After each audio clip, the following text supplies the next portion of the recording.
Well, welcome, gentlemen. I want to pose some questions that many of you in the audience might be wanting to ask them. There are very few issues that divide people in this world, apart from Brexit, than diet and nutrition. The responses, if you've looked on social media, have ranged from deeply admiring to one person who called this extremist bullshit, and another who said, on looking at one of the photographs of the plate of food, "No way am I eating this rubbish." So let me ask some very direct questions to you. As one of the journalists yesterday asked in the press conference, well, this is a fantasy, isn't it? It's my fantasy, but it's a science-based fantasy. Right. Yes, clearly we have to have a vision of an optimistic vision of where we need to go if we're going to pass on a world that's not degraded to our children and grandchildren. But I think it's not unrealistic. Again, the diet we're describing is right on line with a traditional Mediterranean diet that's been extremely well studied, and people were happy, healthy, eating that diet, healthier than anybody else in the world at that time. It's very consistent with other dietary traditions around the world. And we've made big changes in our diets over time. In the US, red meat consumption is actually down about 40% from the peak in 1970. It needs to go down further, but it's clear that even with sort of moderate efforts, we can make big dietary changes. So we've got 30 years. It's not unrealistic. And if we don't have a clear vision, and I think that's what this report really does do, is give some solid targets here instead of just vague targets like eat a little bit less or something like that. We can fine-tune those targets. They're not exact numbers, but if we don't have a good vision of where we want to go, we'll never get there, and it's very possible. Okay, very possible. Johan, isn't it dangerously simplistic?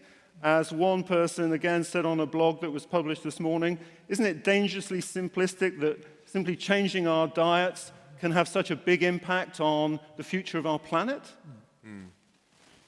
Yeah, well, of course, it's important to always remind ourselves that it's not enough to just transform the food system. We also need to transform our production systems, our infrastructure, our energy systems, no doubt.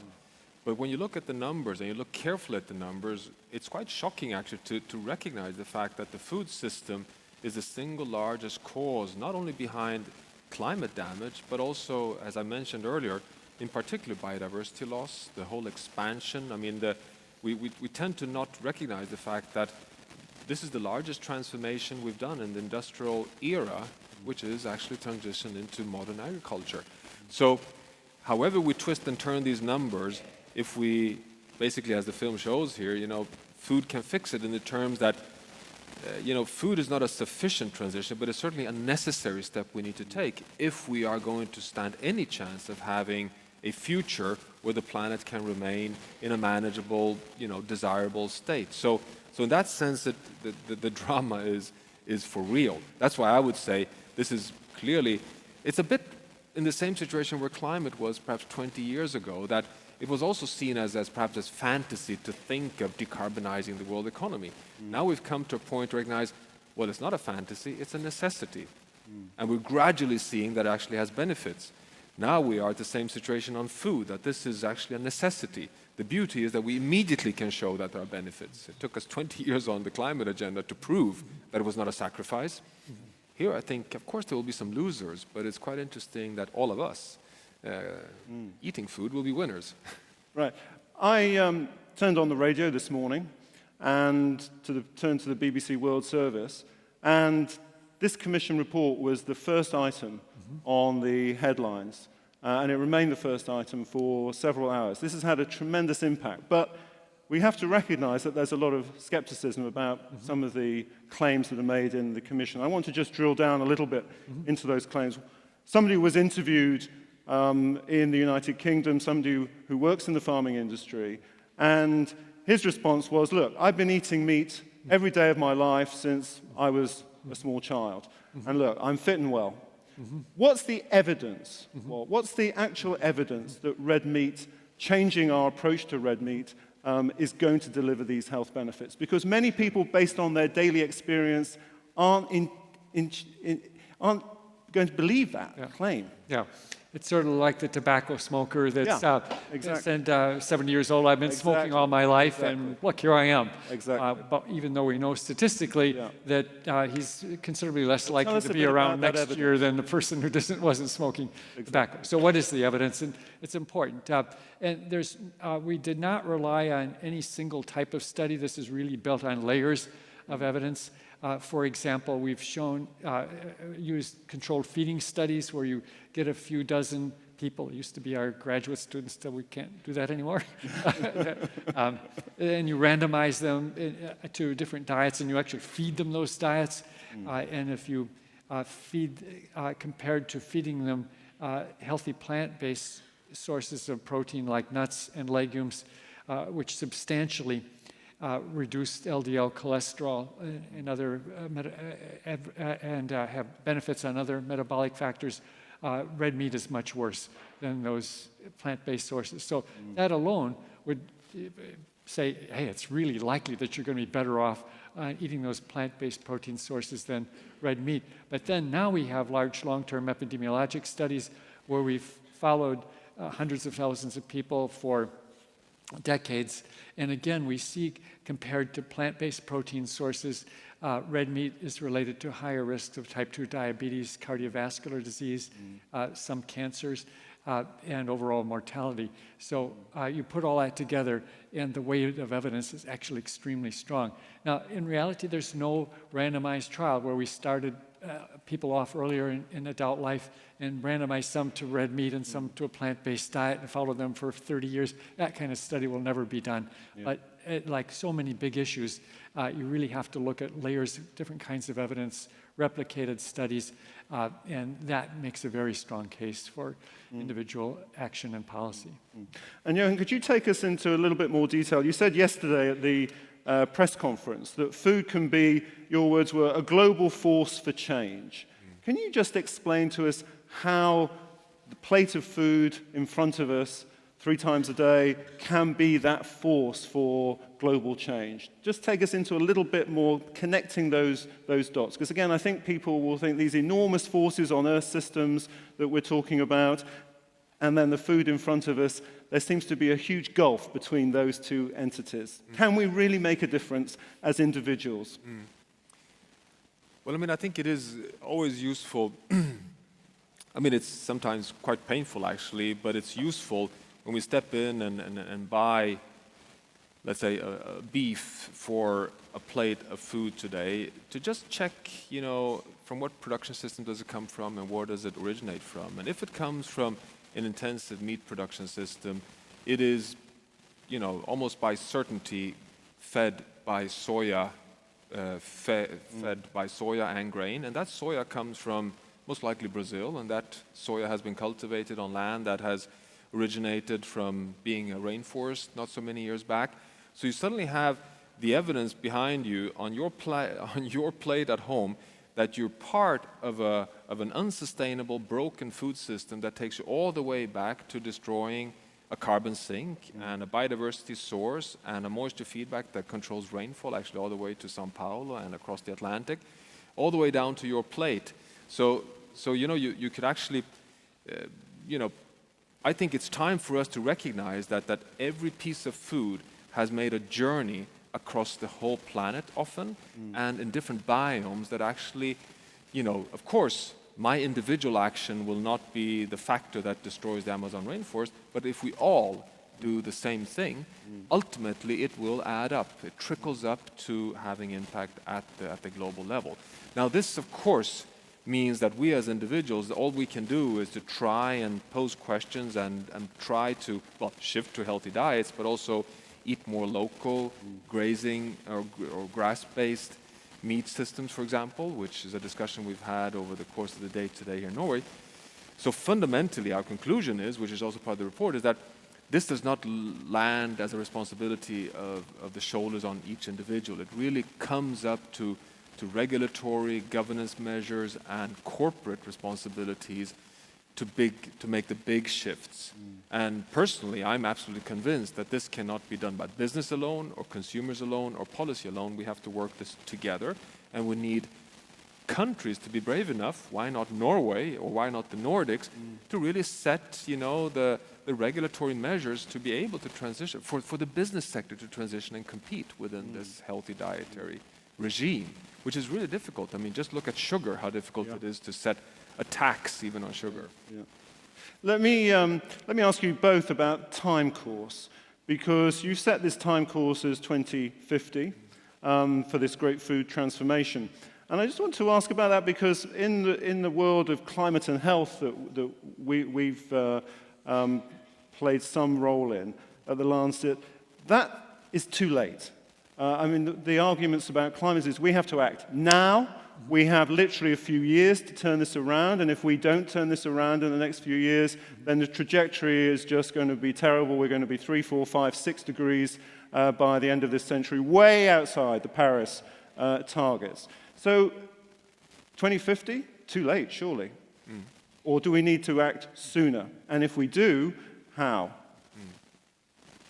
Well, to begin with, just to give you support in your conclusion that we cannot wait until 2050. On the other hand, we don't have to solve it by 2020. I mean, it's important to recognize that what we need to do within the next few years is start bending the curves. We need to decisively start a new trajectory. And if we start on that trajectory, that gives us the opportunity to transition at a pace which is more realistic, thereby landing softly by 2050. Right. So I mean, but you're right that it's an urgency point. It's an urgency point on climate, but it's an urgency point on food. And Walt will answer how we solve this. Yeah. No, well, that's the whole big chapter in our report, of course, how we solve this. Read the report. But the basic point is, yes, that we can't afford to not start today because I think we're all realistic in terms of, we're talking about behavioral change, cultural change, economic change, and those wheels turn slowly. So but if we don't have a clear vision of where we need to be 30 years down the road, we can't put off beginning that journey right now. I think it is clear, Europe maybe isn't as hung up about this as the United States, where the first rule is you should not require anybody to do anything, complete laissez-faire kind of system. We know that that doesn't work in so many spheres like this, where we have a collective responsibility for our environment that we've seen horrible examples what happens to fisheries with this sort of law of the commons. It makes sense if there's going to be one last fish out there, I want to catch it. And so we do have to have regulations and collective responsibility for these resources. Everybody needs to be part of the solution by making individual choices. We can get that ball rolling today. But we ultimately have to have some level playing field so that everybody plays by the same rules if we're going to preserve these resources. There are many options we did discuss in the report that include economic policies. One of the issues is that the cost of red meat and many other unhealthy things in our diet don't really include the cost of the consequences. If I'm drinking Coke and get diabetes because of that, everybody's going to pay for that. And that's not coming out of my pocket at present, but it's costing somebody else a lot. So and that says nothing about the environmental costs, which are sometimes hard to put a dollar amount on 100 species that are otherwise made extinct. But it's clear that most of the things that we consume the costs do not reflect the actual cost, dollar cost and environmental cost. So all of these levers need to be used.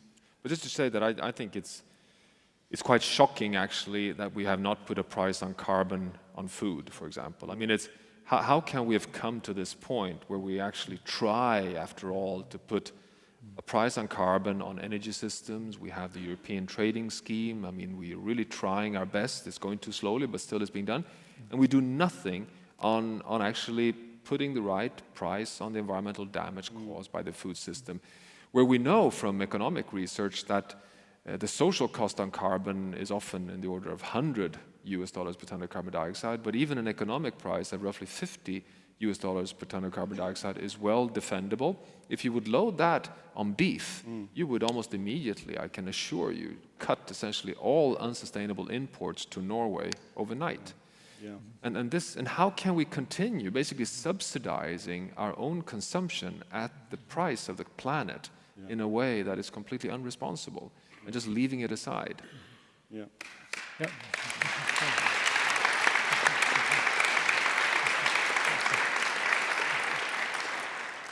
Yeah, I completely agree, and would add to that, we have to look at the big picture too, because that does mean that the cost of some foods in particular would go up, and we do have to really be very cautious about vulnerable parts of our population that are struggling to pay for their food even now. And we also have to be careful about farmers making a living. Well, I want to ask you about that because, again, some of the reaction this morning from the farming community has not surprisingly, been very negative and disagreeing completely with the proposals around red meat consumption. Now, this is not just what is characterized sometimes as the meat lobby. Right. I come from a part of the United Kingdom in the West Country where there are a lot of very small farmers in the sense that there might be one farmer with a couple of people working with him and dairy farm. It's not subsistence agriculture, but it's very close to it in terms of the family. It's a struggle. Farming is a struggle. And we're now saying in this commission, we're taking away your livelihood if these recommendations are implemented. How do we achieve this great food transformation without worsening inequalities, without destroying families, without plunging people who, in good faith, have invested their lives into work on the land that they've been committed to passionately? How do we work with that challenge? Yeah, we definitely need to be very cognizant of that and actively deal with that. Although this myth is sort of the small farmer in Midwest America has almost disappeared. It is mega-scale agro-business at this point in time. So we don't want to fantasize too much about a situation that doesn't exist anymore. But still, even the farmer that's growing that big field of maize I showed is not becoming wealthy. They're making decisions based on very tight economic considerations, and they're almost locked into this is what can work given the economic realities facing that person at this time. And we've created this system where this is through lots of indirect subsidies. Actually, there are relatively few direct subsidies at this point in time, but in terms of subsidizing the inputs, in terms of energy, we've marketing, the research that's gone into making this happen. Things are the way they are by the result of existing policies. And we clearly have to change that. There are other models. It's interesting in Switzerland, for example. I was there last year, and there are farmers grazing cattle on slopes like this, just like they've done forever. And I asked how they do that, and they've said this is national policy, and they do support that. So if we want to have a sustainable food system, we have to be willing to support it. We can't put all the burden on the farmers, for sure. To begin with, I think just to give you another example, I can assure you that if President Macron would have just picked up the phone and had a little chat with Prime Minister Löfven in Stockholm, he would have avoided the yellow vests immediately. Because Sweden has the highest carbon tax in the world, 100 euros per ton of carbon dioxide. It's had that since 1990, but it was done in a totally socially responsible, zero-cost mix that you increase the environmental tax on something that damages the environment, but you released the pressure on costs for particularly those with lowest income. Of course, you can do the same thing here. You can actually, basically, everyone is blaming the European Union's common agricultural policy, but in fact, it is trying to pay farmers for being landscape stewards. I mean, you can claim that it's not so efficient, But nothing hinders us actually to basically compensate farmers for their fantastic work in being sustainable stewards of landscapes. And so that's one important part, I think. And that same goes also with producers. I mean, we have so much to be proud of in the local agricultural farming communities, from Norway to Switzerland to wherever you come. And I think that's not what we are threatening with this scientifically based healthy diet. I mean, remember that in both Norway and Sweden, 50% of meat consumption is imported. Yeah. And it is from big industrial grain-fed meat, which is like the lowest hanging fruit that we have to just get rid of. Right. It's like coal in the climate sector. Yeah. So it's not as if we are, I mean, it's so easy to paint this in black and white. I think it's, again, we're talking of an advanced mixed farming system where dairy and grazing-based livestock systems in kind of harmony with more plant-based production systems can thrive. And you're right, it might not economically work easily at the short term if we're not putting a value on those ecosystem services, but we can price that in other ways. Okay, in the last 4 or 5 minutes, I want to turn to the future now. We don't want to be publishing a report that sits on a shelf or a website for everybody to admire and then walk away to the next big thing. We want to put this work to use. So I want to have your visions about where we go next. How do we make sure that your findings, your discoveries, your recommendations, the great food transformation actually gets policy and political traction in our world? Can I just start that very briefly? Course. Because please. I really want to say 2 things, which is, one is, it was such a unique opportunity to do this under the Lancet umbrella to begin with. I mean, the world's most prestigious medical journal invites us to do this, so that's step 1. But secondly, I must just say this as an academic, never before have I ever in my career had the opportunity to do a scientific assessment within a context where you have the double, triple helix of EAT. Right. Where you have business and policy and academia working together right from the very word go. We've been so nervous, Walt and I, over the last few years because we know that people are hanging there on the door just waiting for the numbers. And we say, oh my God, what if we can't deliver? It has never happened before. I mean, you're right. We normally just produce our scientific papers and off we go. This time, it's like the other way around. So I think it's rather that the moment we step down from this scene, we are off in action. And I'm not sure if we'll keep pace with Gunhild and the team, but we'll do our best. Yeah, there are layers of actions that I think are coming out of this. First of all, it actually does go back to where Johan started, that this does give guidance for people who are interested in their health and the well-being of the planet to make decisions tomorrow about what they're going to buy and consume. The longer-term implications in terms of policy, many of these need to be worked out on a small-scale basis. That this is a 30,000-foot view of what happens to happen, where we need to go globally. How this works out at each village, well, Oslo's doing something about it already. They're not waiting; they're way ahead of us. So interesting, at least in the U.S., that the action is at cities and state levels, the national, the politics, and particularly influence of beef, dairy, big ag is so powerful at the national level. It's gridlocked at this point in time. So we have to be opportunistic in terms of policies.